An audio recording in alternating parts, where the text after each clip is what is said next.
Buenas noches, maestro Moisés con Santana. Soy la alumna Carolina Fernanda Caballero Padilla del segundo B de la Escuela Superior José Vasconcelos. Hoy he venido a hablarle acerca de los aprendizajes que he tenido en este blog en cuanto a la literatura, la cual se puede definir como una de las bellas artes y una de las más antiguas formas de expresión artística que emplea como modo de expresión el lenguaje oral y escrito. Utilizando como herramienta de construcción las palabras, persigue la belleza y la reflexión, no solo mediante el empleo de figuras retóricas, sino también del ritmo y del sentido que se le da a la palabra. Es una forma de expresar sentimientos, descripciones, historias, imágenes, espacios, hechos reales o ficticios, valiéndose del uso artístico del lenguaje, de la imaginación y la creatividad de cada una de las personas. Tiene un propósito y un sentido estético. Así es como vamos a empezar hablando lo que vimos en nuestras primeras clases, que son el son huasteco, el corrido mexicano y la bomba yucateca. Primero vamos a darle inicio con el tema del son huasteco, que es un estilo de son mexicano originado en la región huasteca.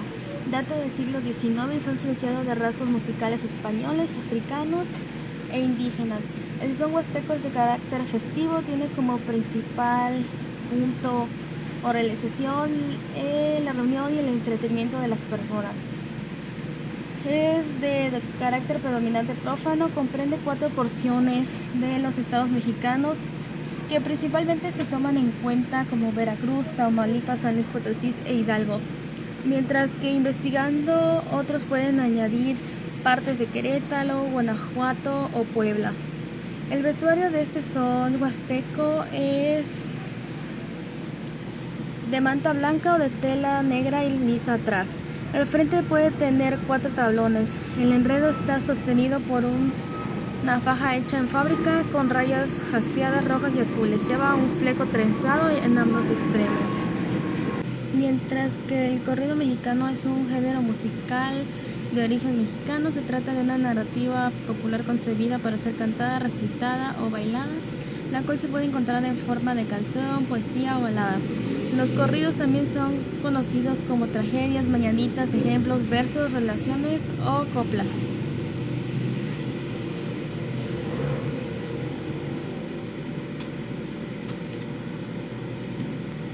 Por otro lado, podemos hablar sobre la bomba yucateca, que es un dicho normalmente rimado, de carácter festivo y pícara, utilizada en Yucatán.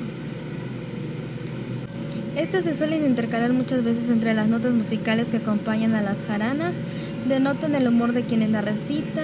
En época de la colonia, como dato curioso, quienes declamaban este tipo de bombas eran los españoles, que usaban sombreros de copa o bombas. De ahí fue que la palabra trascendió y se quedó hasta nuestros días. Como otro punto, vimos también en las siguientes clases que el maestro nos daba los elementos teóricos, y este viene acompañado de la metrasilábica, que es el número de sílabas que tiene un verso, teniendo en cuenta ciertos tipos de reglas, las cuales vamos a ver a continuación. Como regla principal y una de las casi 4 reglas que nos mostraron en clases es que si el verso termina en una palabra aguda o es un monosílabo, se le suma una más. Por ejemplo, sería de ya te vas para no volver. Teniendo en cuenta serían nada más 8 sílabas, pero se le agrega una y quedaría nueva. Otro punto sería el verso termina en una palabra esdrújula, se le resta, por lo contrario se le resta a lo que viene siendo pues el conjunto de palabras, ¿no? Y quedaría, bueno, vamos a mostrar un ejemplo. Por ejemplo, ese ejemplo que vamos a tomar sería se lo dijo como médico. La palabra esdrújula sería médico, por lo cual se quedaría como se lo dijo como médico. Como pueden ver, son 9 sílabas, pero se le resta una y quedarían en total 8. Vamos a avanzar al siguiente punto, que sería si el verso termina en una palabra llana, no se le suma ni tampoco se le resta, quiere decir que queda tal cual se cuentan las sílabas. Un ejemplo sería en el corazón tenía, la cual quedaría en el corazón. te, ni, a. Serían 8 sílabas en total. Vamos a pasar a otro punto que sería la sinalefa. Esto quiere decir que si una palabra de un verso termina en vocal o i y la siguiente palabra empieza por vocal h o i, esas dos sílabas de estas palabras se juntan y se cuentan tan solo como una. Vamos a ver el siguiente ejemplo, la cual es en todo el mar conocido. Quedaría en todo el mar conocido. A continuación vamos a hablar sobre los tipos de versos, los cuales son demasiados. En clase nos demostró el maestro demasiados ejemplos, nos explicó y así es como aprendí que los versos del arte menor son bisílabo, que significa 2 sílabas, trisílabo de 3 sílabas, tetrasílabo de 4 sílabas, pentasílabo de 5 sílabas, hexasílabos de 6 sílabas, heptasílabo de 7 sílabas, octosílabo de 8 sílabas. Y los versos de arte mayor serían el eneasílabo, que es de 9 sílabas, el decasílabo, como su nombre lo dice, de 10 sílabas, el decasílabo de 11 sílabas y el dodecasílabo, que serían pues de 12 sílabas. También existe el tridecasílabo, que es como su nombre lo dice, son de 13 sílabas, y finalmente el alejandrino, que son de 14 sílabas. Vamos a ver a continuación en otra clase que también nos explicó el maestro Moisés, que son los tipos de rimas. Existen muchos tipos de rimas alrededor, pero algunos y de los más que estuvimos viendo son estos que a continuación les voy a decir. La rima consonante, esto quiere decir que los sonidos son idénticos y se repiten. Coinciden los sonidos con las vocales y las consonantes desde la última vocal acentuada. Como ejemplo vamos a tener este pequeño poema. El siguiente poema: cristales de Po desata, que al hijo fueron del sol. Si trémulo no farol, tómulo de Mendoza plata. Podemos ver que el primer verso es A, el segundo B, el tercero es A y el cuarto es B. El poema que acabamos de decir es del autor Luis Góngora. Y como pueden ver, aquí se hace pues lo que viene siendo la rima consonante. En el primer pues verso se ve con desata, con plata. El segundo con el tercero, que es sol, con farol. Así podemos proseguir con la rima sonante, que es cuando los sonidos se repiten pero son similares. Esto quiere decir que solo coinciden las vocales desde la última vocal acentuada. El ejemplo que vamos a ver es del autor Quevedo. Se recita de la siguiente manera: dicen que bajo cantando, y por si duda lo tengo, pues en tanto que iba viudo, cantaría de contexto. Como pueden ver aquí, el primer verso pues rima, y el segundo es A, el tercero es B y el cuarto también. A continuación vamos a pasar con la rima oxítona. La palabra rima es aguda, es decir, que su última sílaba se pronuncia con más énfasis. El ejemplo que vamos a ver es: del pleito de Tolefico nos quieren hablar, tan precioso míralo, no es de olvidar. Acá en eso podemos entender easmar, que vale la graciosa y las rogar. Como podemos ver, todos los versos son A, y quiere decir que todas las rimas son agudas, riman y se pronuncian como que más fuerte. A continuación, otra de las rimas que también hemos investigado y nos ha enseñado nuestro maestro es la rima parasitosa. La palabra rima es grave, es decir, que en toda última sílaba se pronuncia con más énfasis. Vamos a ver el siguiente pequeño pues poema, que es de forma anónima. Estuvimos investigando, pero la verdad no encontramos autor. De los ojos tan fuertemente llorando, tornaba la cabeza y estábalos cantando. Como pueden ver, estos dos versos son A y rima en ando. A continuación vamos a ver la rima número 4, que es la rima proparasitana. La palabra que rima es esdrújula, es decir, que solo la antepenúltima sílaba se pronuncia con más énfasis. Vamos a ver otro pequeño poema que también estuvimos buscando. Sí.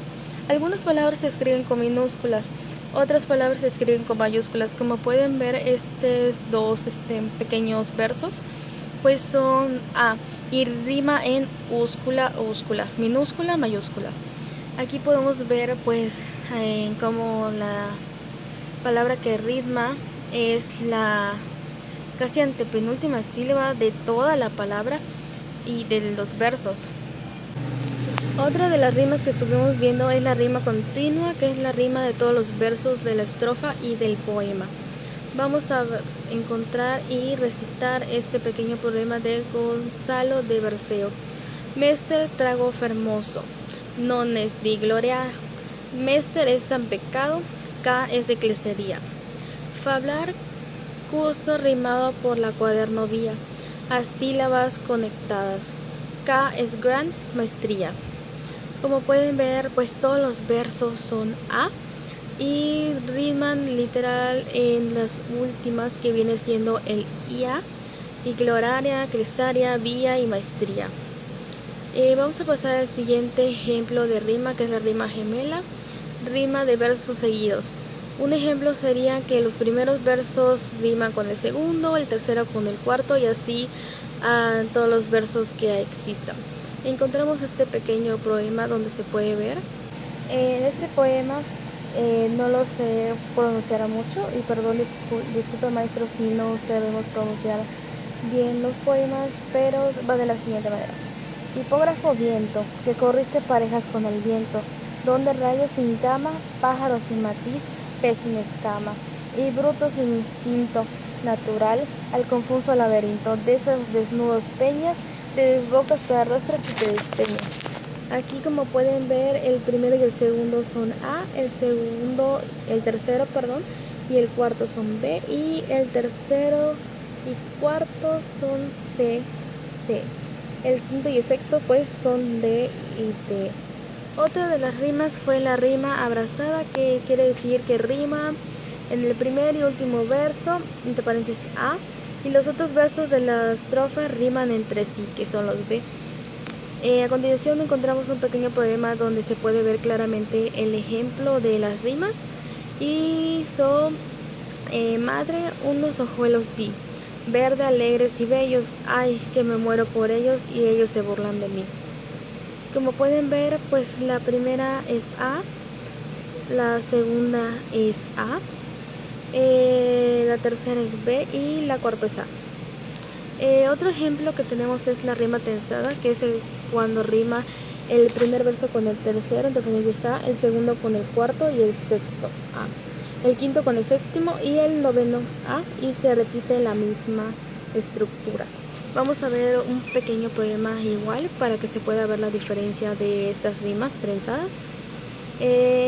¿Cuál? Yo quiero ser llorando el hortelano, de la tierra que ocupas y estércolas, compañero de alma tan temprano, alimentando lluvias, caracolas y órganos miloros sin instrumento, a las desenredadas amapolas. Como último punto de rima vamos a pasar a la rima interna. De este tipo de rimas suelen haber muchas y de distintas formas, pero el ejemplo que vamos a tomar es cuando la rima al meso, en la que se rima al final de un verso con el final del primer esquitiquio del verso siguiente. Vamos a ver un pequeño poema. Consta de 4 versos, es una sola estrofa y se recita de la siguiente manera. Escucha pues un rato y diré cosas extrañas y españosas, pero poco a poco ninfas a su invoco, verdes faunos, satáticos gilvanos, soltad todos. Escucha pues un rato y diré cosas es A, extrañas y espantosas A, poco a poco B, ninfas a vos invoco B, verdes faunos C, sátiros gilvanos C, soltad todos. Terminando este tipo de rimas a continuación y en la siguiente clase Otra de las cosas y que prácticamente en todo el curso fue de mis favoritos temas son los recursos literarios. La verdad es un tema que a mí en lo personal me gustó demasiado y disfruté la verdad bastante el investigar y hablar sobre esto en las clases del maestro, así como buscar los ejemplos y realizar las tareas porque son cosas que te resultan de verdad interesantes. Voy a definir lo que significa los recursos literarios. Son una herramienta o estrategia en la que recurre el autor para aportar mayor expresividad y potencia estética a un texto, tanto en poesía como narrativa. Uno de los recursos literarios que encontré fue la metáfora o un símil. Consiste en sustituir referente con otro, que existe un vínculo de semejanza, estableciendo una comparación entre ellos a partir de un rasgo común o definiendo una a partir de la otra. Definiendo una a partir de la otra cuando esto ocurre mediante un nexo como, por ejemplo, el rubí como de tus labios. Es una metáfora pues compara los labios de alguien con los rubíes en base a su color rojizo. Otro de los recursos literarios que también investigué y el maestro nos enseñó fue la metonimia. Consiste en un intercambio referente tal y como la metáfora, pero siempre que exista una relación de la parte de la cosa, el efecto por la cosa o la cosa por su precedencia. Los ejemplos que podemos tomar en cuenta son leíamos a Cervantes. Esto quiere decir el autor por su obra. O fuimos a comer chino, que la relación sería la nacionalidad por la cosa.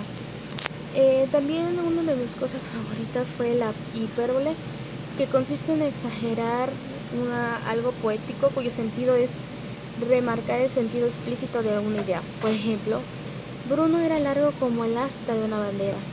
Eso fue un claro ejemplo de lo que mencionamos. Vamos a pasar al siguiente punto, que es la personificación, que esta ocurre cuando le damos a objetos inanimados o animales ciertos rasgos exclusivos de la humanidad. Como ejemplo podemos tomar los árboles del jardín se inclinaban hacia nosotros por curiosidad. También el oxímoron, que explica las junturas. Implica la juntula de los términos lógicamente opuestos, es decir, que las dos palabras cuyos sentidos normalmente no podrían ni convivir. Un ejemplo sería como el gélido calor de tu mirada o la luminosa noche sin estrellas. Vamos a pasar a otro ejemplo, que es el hiperbatón. Se basa en la alteración del orden acostumbrado de la oración para resaltar mediante la sintaxis algunos de sus significados. Es típico de la poesía, aunque no suele ser exclusiva nada más de esta. Un ejemplo puede ser un beso a tu mejilla ayer le di. Como otro punto tenemos a la anáfora, que se trata de una repetición al inicio de dos o más frases que procede a un efecto melódico o enfático respecto a lo dicho, usualmente asociado con la intensidad de un sentimiento. Los ejemplos pueden ser: esa noche caminamos a lo largo del sendero, esa noche comprobamos que no había nadie al final. Vamos a pasar con uno de los penúltimos ejemplos de estos recursos literarios, la cual es la onomatopeya, utilizando en el cual se habla cotidiano. Este recurso consiste en la interpretación o representación del lenguaje, la cual habla el sonido de alguna cosa o de algún animal. El ejemplo de la onomatopeya puede ser el siguiente: toc, toc, toc, sonó la puerta, o no soportaba el constante tic-tac del reloj. Como último ejemplo vamos a tomar en cuenta la literación. Este significa un recurso fonético, es decir, el sonido ocurre cuando se construye de manera deliberada una frase que esconde la repetición de un sonido. Es frecuente en trabalenguas, albures y adivinanzas. Una de las adivinanzas que vamos a tomar como ejemplo es la de te la digo y te la digo, te la vuelvo a repetir. O la de se oyeron los clásicos clarinetes.